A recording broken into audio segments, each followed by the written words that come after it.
From Mamamia, welcome to The Spill, your daily pop culture fix. I'm Laura Brodnick. And I'm Ksenia Lukic. And coming up on the show today, I think we've had the coolest celebrity wedding of the year that we're going to delve into. I'm not a huge wedding romance person until there's cigarettes and martinis involved, and then I'm all in.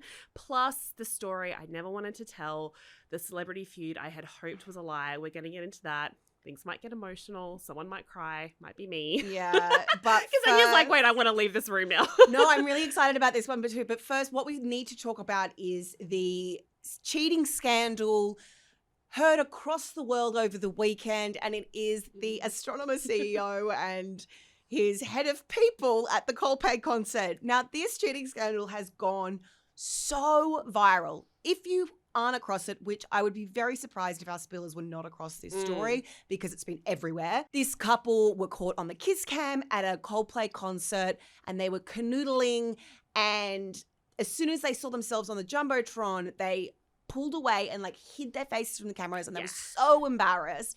And Chris Martin basically goes, either you guys are having an affair or they're just really shy. And so many people are saying, like, if they just acted natural, the whole moment would have passed. And to that I say, in the moment, you just react badly, especially when you're guilty. Like, you have this really intense reaction. So I get it. So we've had, obviously there've been so many like viral, it's been a complete viral meme over this week, and everybody has kind of jumped on board.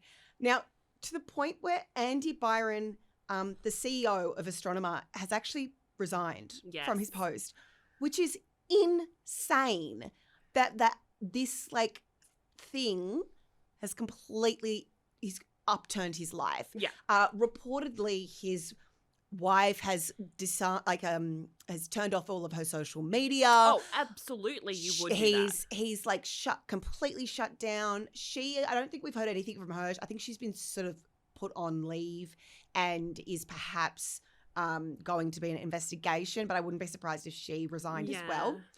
Anyway, the funny part of it is I think it's like the other celebs and performers that are like referencing it. I know it's not funny to see someone's relationship break down. That's not it. It's just turned into such a moment. Yeah, it's obviously not a funny thing. And like so many people, like I saw these deep dives of like who is the wife and this is her story and stuff, and that's a bit shit. But it's just so interesting how quickly it snowballed on the internet had its way with this story in a very intense manner. It went crazy, and then to the point where Chris Martin in his most recent show said, you know, guys, we are going to use our cameras right now. We're going to put some of you on the big screen. So please, if you haven't done your makeup, do your makeup. So the whole crowd's losing their shit, laughing.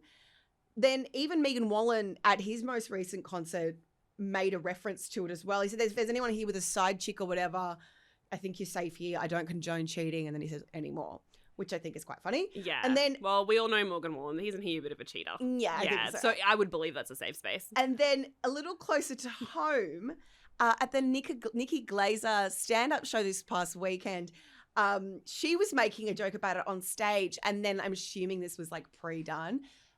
Lisa Wilkinson and Hamish Blake was snuggling up, and they pan across, and like they shocked and like basically did like a spoof of it.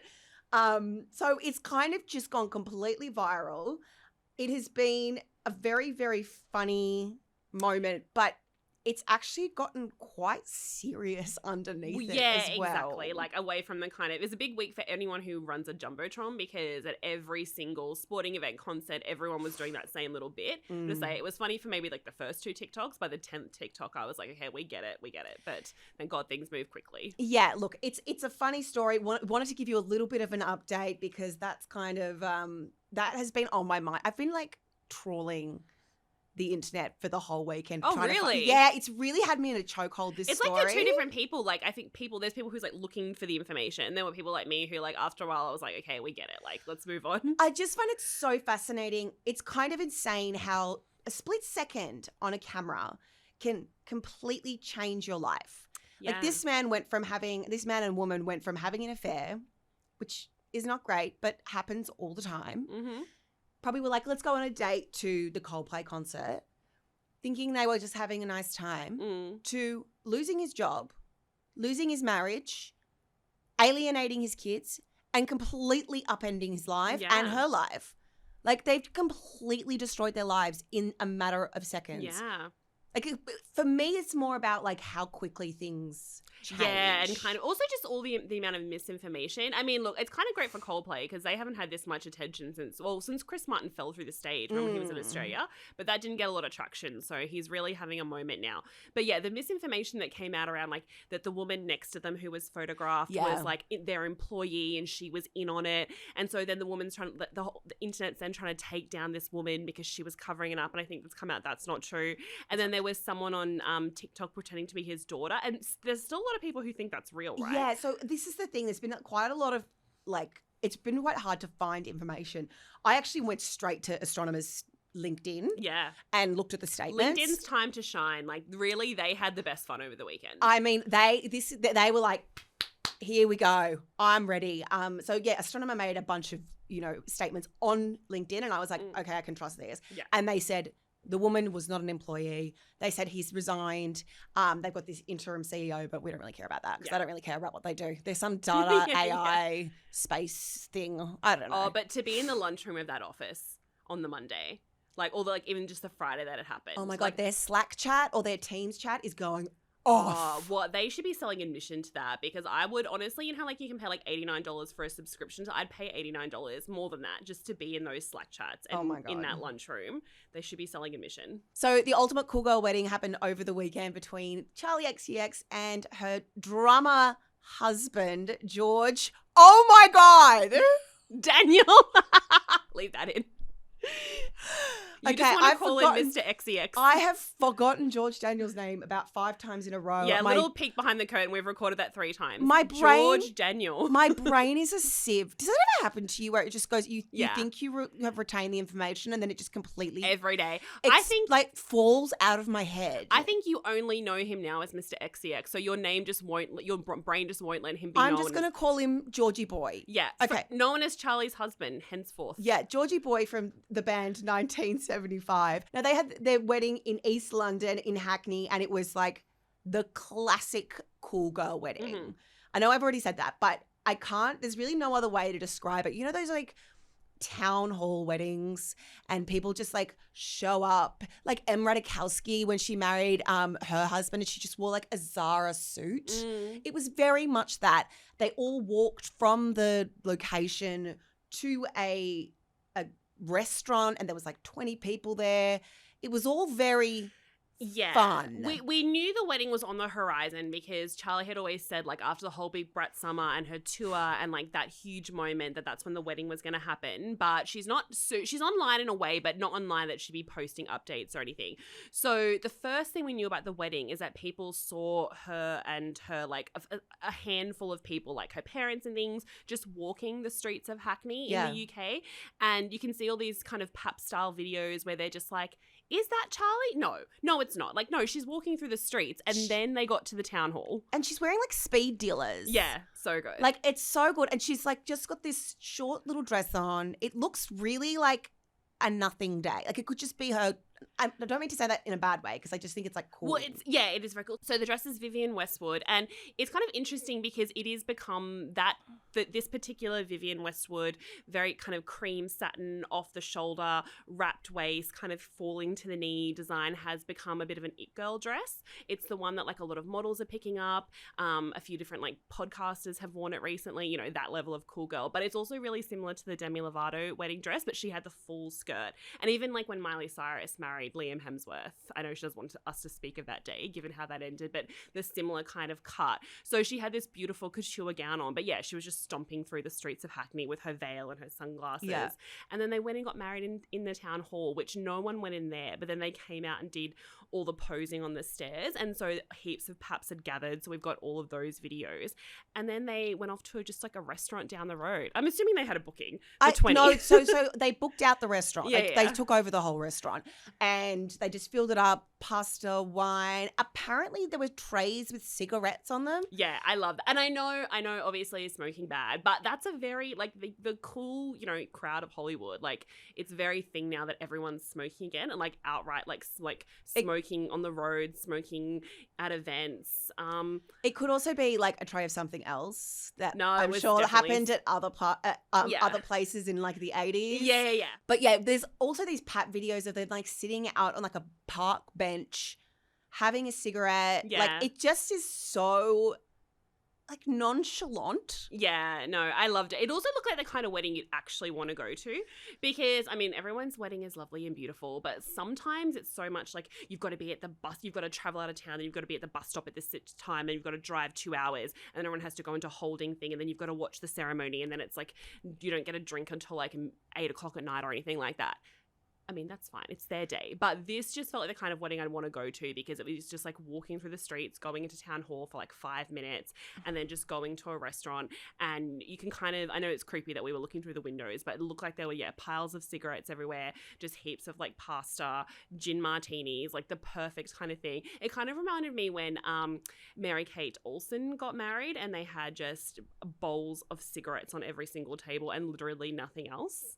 I know that's bad for like lung cancerous, but I know. Well, do you know how they like removed all the Disney films removed cigarettes from their villains or because it was like not seen as good? And also people now you smoking in movies and stuff, it's not like the cool person that smokes anymore. It's always like the villain. There's like new rules now about like what you're not allowed to show different characters smoking and you can't show this on screen. Even like in the new Superman movie recently, because the original Lois Lane smoked in those movies and Rachel Brosnahan said she played Lois Lane like she was smoking as if like she's always about to have a cigarette, but they couldn't actually show it on screen. So I love that the movies are doing all this stuff to stop smoking. And again, kids, smoking bad, don't do it. Yeah. But the young kind of set of Hollywood are like bringing it back in a huge way. But I've got to say, those photos of George and Charli just sitting there, like her veil's kind of like half off her head. They both got their sunglasses on. He's got his feet up on the chair. They're both just smoking. And I just love that they're having that moment in the middle of their wedding day, being like a little check-in, a little quiet moment before they go back into the restaurant. And they went to a bar afterwards, right? Yeah, they did. And the thing is, George did actually help write Apple. Yeah. So, he's produced with her on a bunch of her music. He co-wrote Apple with her. They've collaborated. They've actually known each other since 2019. Yeah, it's really cute. And they were obviously friends first and started working together, turned into love, and now they're married. So they've been together for 3 years, but have known each other for, 6? Yeah. So it's obviously been a long time coming. It's a very sweet relationship, but I know that you're a bit disappointed that there are reports that they're going to be having another wedding in Italy later on in the year. I hate that. I'm not taking on that information because when I first saw all these pictures, and I saw like also Charli like put up a few things on her TikTok. So she put up the first time we properly saw her wedding dress, she put up a TikTok where she was walking into this room and she was like, if George doesn't start crying when I come down the aisle, and then she confirmed that he did cry, which was really cute. Yeah, that was cute. And then there's all these photos of them and they're lit as hell in their hotel room after. I'm assuming this is after the restaurant, after the bar, after they'd run drunk through the streets of Hackney, where he's like wearing her veil. Yeah, and you see like the bridal party and they're all like raving in a hotel room. It looks fun. Everything about this wedding was so chic and so romantic and so cool. And I wouldn't call it chic. I would call it I wouldn't call it chic. I'd call it like Kate Moss, Pete Davidson, fun, trashy, cool, like fun. Yeah. I wouldn't call it chic though. Oh, see, no, I would. I think there's nothing chicer than like just that because all the details, like the dress, the shoes, everything, like very high fashion, high couture, but the way that she's kind of styled it is not that kind of over the top trying too hard that we sometimes see with like the Vivienne Westwood styling or the too over the top weddings. And it made me, but I yes, as you're saying, I am worried that there is going to be a bigger wedding later on that's going to cancel that out because we've had a few little blips over the years where you think celebs have gone in this really cool way with their weddings and then they've ruined it with this over the top one. So Kourtney Kardashian and Travis Barker, obviously they have to get married before they had their big Italian wedding. And look, I thought their Italian wedding was fun. I love that she got married in lingerie. I know people hated that. I thought it really added to the vibe of the wedding. But I love those photos of them. I think it was in Santa Barbara where she had like the mini dress with like the kind of Virgin Mary painting on it, like that beautiful classic Dolce & Gabbana, and they got married in the courthouse, and then it was his dad and her grandmother because they both couldn't go to the wedding because it was overseas, and they just took these photos in the back of this like convertible car and then drove away. And even though I knew the bigger wedding was coming, I kind of wish it had just been that because it was so chic and cool. And also when Ben Affleck and Jennifer Lopez got married the second time. This was their first wedding. The first one. They just got in a car, drove to Las Vegas, went and she got dressed in like a hotel room. He got dressed in like a dirty bathroom. And then they went, and just like, and she was just wearing the coolest dress, and they just there's all these photos of them just lining up with all the other couples who decided to get married at midnight.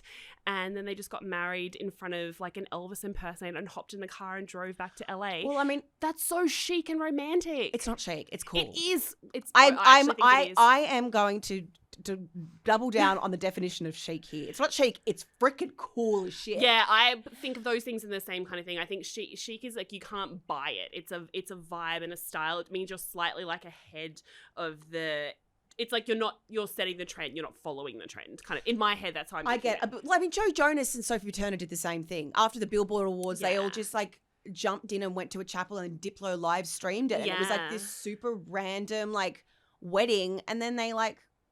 Again, I think because we knew the big French fancy wedding was coming for them, and I saw that and I'm like, this is fine. I think that J-Lo and Ben for me was kind of the ultimate, and I was so disappointed when they had that big cookie cutter wedding at his plantation home, no comment on that, a week later, and I feel like no one cared about that wedding. Like, it kind of came and went. The only thing people cared about was the leaked video of her serenading him on the dance floor, which she got, like, raked over the coals floor. And I was like, just let her be Jennifer Lopez. That's what she is. Yeah. There have been a couple of details about this. Apparently, it's happening in Sicily. I think it might be happening in September.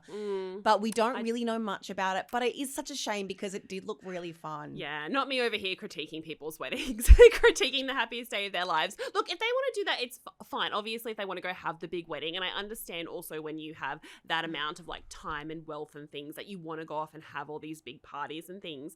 But I don't know, I just love having these kind of like wild, small, but like stylish weddings and like that being their kind of love story. Do you know what? It feels a little self-indulgent for me for people to have like a civil ceremony and then do a big ceremony like on but you have to get legally married in your country. Well, I know that, but it's so self-indulgent to have like two parties, and then if you're doing like an international wedding, you've got like 3 days plus a civil ceremony. Like, it's like a lot of outfits people have to pick. But I feel like some women just, and men too, just also love getting married multiple times to make it feel more special. Oh, some gossip from the chic Hackney wedding is that Maddie Healy, because Anya's like, I was all let that go. Maddie Healy, who's the frontman of the 1975, so George's band, wasn't there. Maybe he just couldn't come. Yeah, I know, but there were other members of the 1975 there. Maybe they just did it really last minute because I feel like that's the kind of thing like Charli XCX would do. She'd be like, babe, can we go to Acne? And I don't even know if that's what she sounds like, but I'm just going to... It's not completely far off. Okay. Why don't we go to Hackney and we can just get married, see if everyone can come. And then we'll go and have a couple beers and a ciggy. Yeah, I feel like that is how it went down. That was the voice note that was sent to everyone. But yeah, Maddie Healy wasn't there. Interesting. But it also makes me sad that his fiancée, Gabriette, wasn't there because she's like the ultimate kind of cool girl and her outfits are amazing. I guess maybe she's doing press for, maybe it's because she's doing press for I Know What You Did Last Summer now because she's in that movie. But I feel like we were also robbed of like her wedding outfit and her walking drunk through the streets of Hackney because they've got these two it girls that have married these two bandmates. And I just feel like that should have been a photo. I feel like you have just given us the perfect segue to our next segment.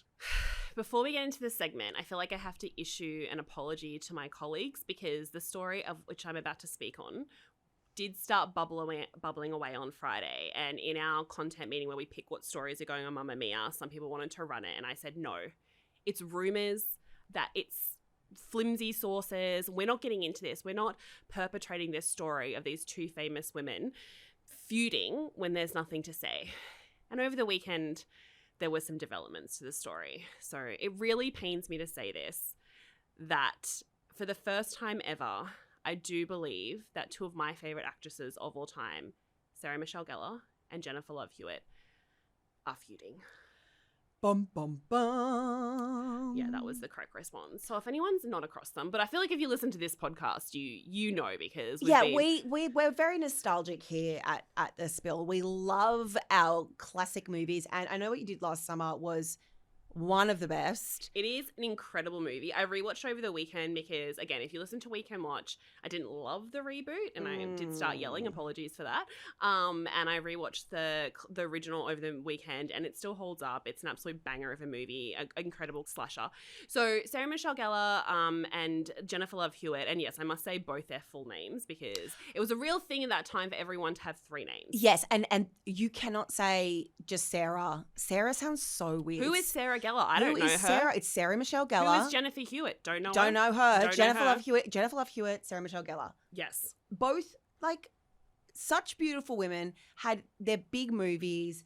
You know, have had incredibly successful careers. Do you know what my favorite Jennifer Love Hewitt movie is? Oh, what? Heartbreakers. Oh, that's a great with Sigourney Weaver. Oh That's my a God, fucking I love great movie. That movie, I think I was thinking about it the other day. I was like, I haven't watched that movie in so long. It holds up. It holds and up. Jennifer Love Hewitt, like her outfits in that movie, I remember being like just obsessed with her. It's like 2001, this movie. Yeah. I was obsessed with her. I thought she was the hottest peak thing in the cinema world. at the time. So the lead up to I Know You Did Last Summer was a huge thing. Scream had come out. Teen slashers were back in a big way. Sarah Michelle Gellar was the star of Buffy the Vampire Slayer, the best show in the world, but also that was at its height. Jennifer Love Hewitt was the ultimate it girl of the early 90s and early 2000s. So she got her big break on Party of Five. She wasn't even one of the 5 siblings. She was the girlfriend, but she was just such a scene stealer. And then she went on to be in pretty much every teen movie that was ever created in that time period. So these two actresses from their TV shows coming together in this movie, along with Freddie Prinze Jr., another 3 named Marvel of the time. That needs to be studied. Yeah. And then you had Sarah Jessica Parker in there at the time. It was a whole thing, not in the movie, just in the 3. And also Ryan Phillippe, who didn't get the 3-name memo. And potentially that's the reason he's been erased from the I Know We Did Last Summer conversation because he was You need to have 3 names. That's part of He was not involved in the reboot situation. Anyway, they were in this movie together. The movie was I Know We Did Last Summer. Huge hit. Off the back of that, Sarah Michelle Gellar and Freddie Prinze Jr. fell in love. It took them a while. They were friends and co-workers for ages, and they fell in love. They got married. And they're still together. They're still together, which I freaking love. I love that they're still together, and they're so cute I know. together. I try not to sort of take in any information about them because I like to pretend that Sarah Michelle Gellar doesn't exist because then Buffy Ann Summers doesn't exist. Do you know what I mean? Like I can't know about her. Yeah, it's a thing. Don't you have that like your favorite TV shows like you don't want to know about the actors? No. I have that. That's not a thing for me. Oh, it is a thing for me. I never want to come into the presence of that woman. In fact, at one stage when they were in Australia to shoot the I Know What You Did Last Summer reboot, Sarah Michelle Gellar was frequenting the same neighborhood as me. She was going to the same restaurants I go to. She was posting photos from streets I walk down. So the whole 2 months she was in Australia, I had to walk like this through Sydney so that I wouldn't see Sarah Michelle Gellar because I don't want to know that she exists. Okay. But this weekend that's very odd. It is. I just like to. I mean, I'm in the wrong business. You do, you girl. You do, you. But it's a non-response. I just like to keep my TV shows sacred. Anyway, so we know that. Yeah. That's where I get a bit intense. So there were some feud rumors at the time that Sarah Michelle Gellar and Jennifer Love Hewitt didn't get along on the movie. There were rumors of a feud at the time, but we didn't have the kind of online culture, obviously, that we had now. So a rumor like that kind of did the rounds in like the written magazine tabloids, but then it passed really quickly. And they both went into such different areas of Hollywood that it was never a big thing. Until I want to say about a year or so ago when the whole thing blew up again. And it was because people knew that I Know What You Did Last Summer, this new 2025 version was coming. And Sarah Michelle Gellar got asked on a red carpet about it.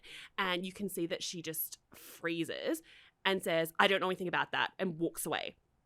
Pretty much the next day, and then people were like, oh, she said she's not involved. She was angry about it. It's like she was being very dismissive of it. Pretty much the next day, Jennifer Love Hewitt confirms that she's in the movie. And so then fans draw a direct line from Sarah Michelle Gellar to Jennifer Love Hewitt saying that Sarah Michelle Gellar was deliberately acting difficult and angry about the reboot because Jennifer Love Hewitt had just signed on to do it. Then Sarah Michelle Gellar came out and said, this is allegedly, pretty much, yes, she said yes. Then Sarah Michelle Gellar addressed that because she's a very online girl. Again, I avoid her. I've got her blocked, but other people tell me she's a very online girl. And she was very aware of the conversation. So she came out and said that her response was like a masterclass of what not to do when you get shocked by a question. And she said that she was aware of the movie, but she had just signed an NDA and about not talking about it. And so she said she freaked out when she got asked. And it was no shade to Jennifer Love Hewitt, who she has a great relationship with. So then they filmed the movie in Sydney. Sarah Michelle Gellar, that road girl, posts a photo of the chair. People go crazy. She then apologizes and said she knew she wasn't supposed to do that. But it's very clear that she is on the set. It's also clear that Jennifer Love Hewitt and Freddie Prinze Jr., who are both in the movie, and now that I've seen the movie, share all their scenes together were on the set together, and so is Sarah Michelle Gellar. I won't say how she's involved in the movie. I'll save that for you guys to go see it, but the three of them are on the set, I think is important to say. Then the I Know What You Did Last Summer premiere happens, and it's huge. And Sarah Michelle Gellar is on the red carpet with Freddie Prinze Jr. She's wearing a butterfly dress. She looks amazing. They're taking so many photos. She takes photos with like most of the cast, some like Buffy the Vampire Slayer, all cast members like Seth Green are there. She takes photos with him. It's this huge, big love fest. Jennifer Love Hewitt is there. No photos of them appear from anywhere. They look like they're on the red carpet kind of the same time. They were definitely in the same building. No photos of these two women who are the stars of this franchise appear anywhere online. And now just a little bit of like behind the scenes info for you guys. When we do a red carpet, often if the whole cast are there, the publicists will actually bring all of them on and do a cast photo on the red carpet. That is really, really regular at these big premieres. It happens at almost every single one. You'll start noticing it more and more now. It's very, very common for publicists to tee up all the celebrities to arrive. They scatter their arrival times, usually within a couple of minutes. Most famous person arrives last. And then at the end of that, they'll line everybody up and do a cast photo. Yes. So, and every celebrity who's there, like, yes, these things are crazy, but every celebrity who's there has a PR minder who is taking them up and down, who is taking them inside. Like, they're very much looked after. So then Sarah Michelle Gellar posts this huge carousel of photos from the premiere, and she's got photos with her friends inside. She's got photos on the red carpet of the director, her and Freddie Prinze, her and, like, some of the young cast of the movie. And she does this big tribute, and almost immediately, her entire comment section floods with, where is Jennifer Love Hewitt? Why didn't you take a picture with Jennifer Love Hewitt? To the point where then Sarah Michelle Gellar had to jump into her comment section and basically release a statement to address the uproar from fans. And she said, for everyone asking, I never got to see Jennifer Love Hewitt, and she's tagged Jennifer, that's important, who is fantastic in the movie. I was inside with my kids, and when the big carpet happened, and unfortunately, JLH didn't come to the after party. If you have ever been to these, it's crazy. I sadly didn't get pics with most of the cast, but I think that doesn't change how amazing I think they all are. Unfortunately, some things only happen in real life and not online. Thoughts? Considering those two were the most famous people, I think that's a little bit of a like it's odd. It's a bit of a brush off, because I know for a fact, and you know for a fact, we've been to these things before. The three biggest stars, they would have wanted, I can guarantee you, PR and all of the photographers would have wanted a photo of those three together. Yes, it's their premiere. Those are the three main cast members, if nothing else. Not the smaller cast, not the newbies, nothing, none of that. Press, photographers would have wanted those three together. Exactly. And can you imagine how much people would have gone ballistic for a photo of those three together? It's almost like saying at the Fantastic Four premiere that, Vanessa Kirby and Pedro Pascal just missed each other. Yeah. It's kind of almost saying that. Like, it's a bit odd. But look, at this stage of the game, I'm all, this is before the weekend. I'm all in on that. I believe her. Things are crazy. She got overwhelmed. I was like, I believe that they just missed each other. Yeah. Because I don't want to listen to fact at this stage. I still want You're in denial. I was so denial in is a river in Egypt. And that's exactly where I was until Jennifer Love Hewitt gave an interview to Vulture, and one little quote shattered my world. Yeah. Because she was asked about the whole feud between her and Sarah Michelle Gellar, which is fair enough. It is the biggest story to come out of this movie. And she said, I honestly don't even know what that was or how that all came to be. I just think people don't want the narrative to be easy. Why do we always have to be against each other and out for each other? And yes, that's very fair. She could have left it there and the whole thing would have blown over. But then Jennifer Love Hewitt said, I haven't seen Sarah, I haven't talked to her since I was 18 years old when the movie first came out. And that's why it's all so funny to me. People were like, say something back. And I'm like, what am I going to say? I've not seen her. On my side, we're good. I have no idea where this is coming from. I haven't spoken to her since I was 18. They've been on movie sets together since then. It's okay, Laura. They've been in the same room together since then. Saying I haven't spoken to her since I was 18, I just think is so pointed. Yeah. Like, the fact that she gave that detail either means that doesn't care that people now think they're in a feud, and she was happy to sort of put that out there, even though the rest of this context that she's giving is going against that. Or she just, I don't know, just didn't clock. But the thing is, like, we know they were on set together even though they don't share a scene in the movie, if one of them's in the movie, I don't know, I feel like I'm giving spoilers away now, in the reboot, but we know they were on set at the same time. We know that she has filmed all these scenes with Sarah Michelle Gellar's husband. We also know that they filmed the second I Still Know What You Did Last Summer movie together. And Sarah Michelle Gellar was at a lot of those press events, and I'm going to go ahead and say she was probably on set. And so even though I would believe that since then they haven't been together, saying I haven't spoken to her since I was 18 when we know you're in the same place and you've been at the same premiere and you're on the set together is wild to me. I think we can give her somewhat of a benefit of doubt. I'm just going to play devil's advocate here. Maybe she meant like we haven't really spoken since those movies came out rather than 18. Like maybe she's not like timing it specifically to the end of that first movie. Yeah. Like you can give her the benefit of the doubt there. Maybe she's like, oh yeah, because the second I Know What You Did Last Summer movie. It came out in 1998, so almost directly after the first movie. That's only a year later. Yeah. So that's still like within that 18, 19-year-old gap. So I think we can give her the benefit of the doubt there. All right.